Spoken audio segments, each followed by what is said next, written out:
Hi everyone, welcome to Handmade. I'm Caitlin. And I'm Samantha, and this is where we share the things that we've been sewing and making over the last couple of weeks. So we didn't get around to filming a video last week because we've got a new little furry co-host. So we adopted a rescue dog called Buddy. He's a Labrador cross. So we've been quite busy settling him in because he is still quite young. He's only 18 months old. Yes, it's been quite an adjustment having a puppy in the household, hasn't it? A lot of fun, a lot of walks. It's been good. It has. We're really enjoying it. Yeah. We have managed to, however, get a little bit of sewing done. Yeah, we haven't done a huge amount over the last couple of weeks because what started off as a simple bag just turned into a sort of a debacle, and so we haven't really done a lot of sewing, sadly, but we do have a finished bag. Yes. This is our very Shannon reverse box tote. We started out making one each, and we didn't realise it actually is a huge pattern piece. So this is my one. And the pattern piece is enormous, and so you actually use a lot of interfacing for one bag piece, and we only bought a metre. Really, I'm not sure what we were thinking, but anyway. Especially because we were making 4 bags. Yeah, not just 2. I don't know what we thought. But actually, it was fortuitous that we only bought 1 metre because the interfacing was just too thin. So you actually need a really, really, really thick interfacing.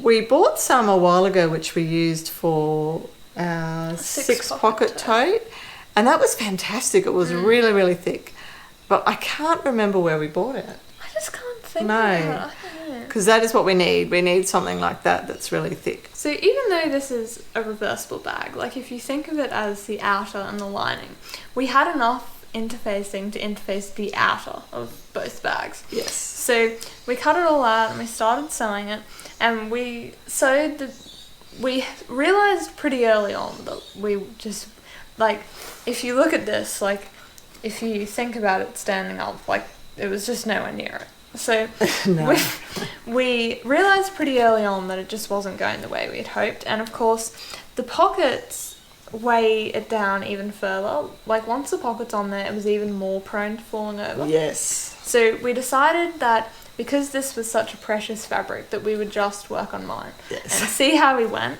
and it went pretty pear-shaped. It did, didn't it? It really was really did. a disaster. Or no, not a disaster, but what should have been quite simple turned out to be quite difficult. Yes.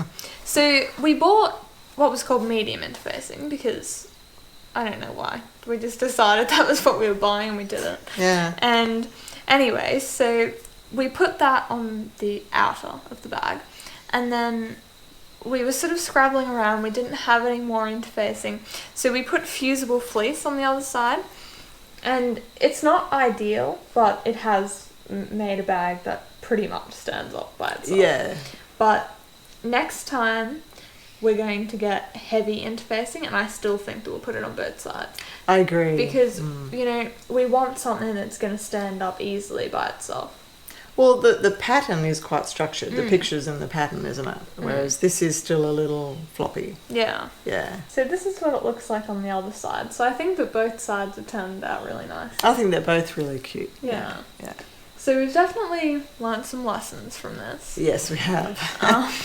And we're going to go shopping for some heavy interfacing, and we're actually going to need to buy quite a lot because 1 metre would do 1 bag for both the lining and the outer. That's right, yes. So we want to make We've got another 3 to make, haven't we? So we're going to need at least 3 metres, and we did want to make it. If you were using it for a project bag, I think that it would be okay if it was a little bit floppier. Because you don't need a project bag to stand up, really. No. So I suppose if you're making a project bag, you could maybe just do the interfacing on one side. Or a lighter weight one on both sides. Yeah. Whichever. Yeah. Yeah, So the other thing was, we didn't really enjoy the sewing it together around here. No. And I looked at the instructions, and it said I'm one of those people who doesn't really follow the instructions. Whereas I follow the rules, yes. And I decided that instead of folding down 6 millimeters on all of these edges and then putting them together and top stitching, I decided that it would be a good idea to just put them right sides together, sew it round, leave a hole and turn it out. And still don't understand how. But it doesn't work. It doesn't. We sort of ended up with it all. Well, I was the one who did the sewing, and then I came out to Kate and I said, I cannot get this to turn out properly. But one good thing was I only unpicked one side, and that meant that one side was actually was okay. Yeah. I only had to fold in a little bit on one side of the bag, which did make it somewhat easier. Yeah. But if anyone knows how you could do it, like, would it work if you left a hole, like, in the bottom? Well, I did ponder that thought, but I know. still don't know whether it would work. I'm not sure. But if anyone knows, please let us know, because that was tedious having to... It was. I didn't really enjoy that. No. So, yeah. But moral of the story is don't listen to me. No, follow the instructions, yes. But we do really like the end result. Oh, it's great. Yes, it just needs a bit of fine tuning. Yeah. And it is a really good size. It is actually a really nice size, isn't it? Yeah. Because if you can sort of see inside there, you can fit quite a bit in. And it is nice to have the pockets because you can have like a pocket on the outside and one on the inside. I hadn't actually thought about that, but yes. So yeah, true. It is a great pattern and we will persevere and make some more, but we are just going to have to order some or go and buy some new interfacing. Do you know what I've just realised? That maybe if we had have put the pockets on opposite sides, then you wouldn't have two on one side. That's a good point. Yeah. Or maybe you're supposed to do that and we didn't read the instructions. I'm not sure. Probably not. But yeah, because then it would be the weight Equal of weight, the pocket would be evenly distributed. Yeah. We'll have to look into that the next time. Yeah, so the bags will be on hold for the moment because we don't want to make another wrong decision with the interfacing, and we have to buy online because we're not near any shops that have it, so we really want to make the right choice. So yes, but as soon as we get new interfacing, we'll be back into the bags. So I've made a little bit of progress on the apron for my grandma for Mother's Day.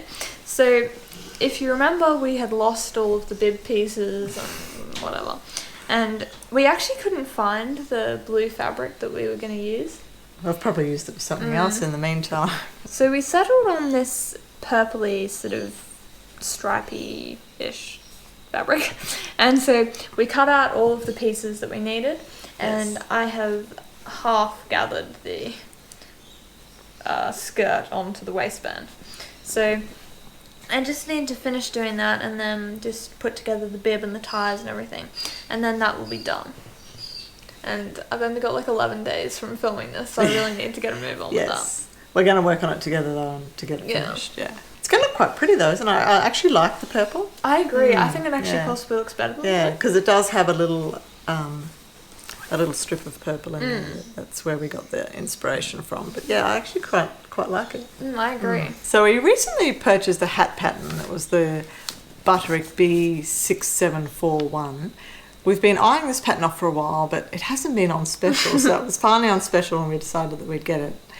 And as it turns out, now we have a dog, we do need a nice hat to go walking with. So last year I made a little twin set suit out of this lovely blue fabric that's sort of got little leaves on it.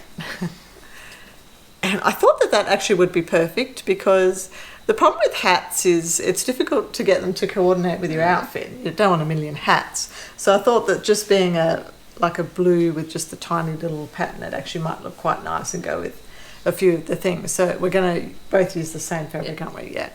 And make one of those each. So actually that will need interfacing too, possibly. So we may need to... It says buckram. Ah, that's interesting. Yes, well, we're going to have to find out what we're going to need for that. Because I think that's some sort of hat. Like it is a thing you use for hats. I think they use it for bags too. Oh, really? And it says that we need millinery wire. Oh. Maybe we won't be doing that anytime soon. No, maybe that... we didn't know that when we ordered it, did we? No. Yeah. Well, maybe we should look into that buckram, because if it's for bags, that could be quite good instead of the interfacing, perhaps. That's a good point. Yeah. Oh, that'll be a bit of research for the next week. Yeah. So if anyone's made any hats, let us know what interfacing you use. Yeah, or if you've made that pattern. Yeah. It's a really nice sort of like chic hat. It is. We really like the shape and the style of it, didn't we? Well, we just sort of wanted like an elevated version of a bucket hat, basically. Yes, yes. Because what's the one you've made before? The sandcastle hat, is it? Waves and Wild? I think it could have been, yes. It's like a free bucket hat pattern. I've made it for a couple of members of my family. Yeah. But it is very casual, isn't it? And we were looking for something, as you say, a little bit more classy. Yeah. Yeah. Yeah. And this version here's got a little ribbon around it. Do you think that you're going to put a ribbon on yours? I don't think so. I think it might be a bit too much, don't you think? I think that the only way that I would do it is if I made some sort of bow with the fabric. I don't think I'd put like tulle ribbon on it though.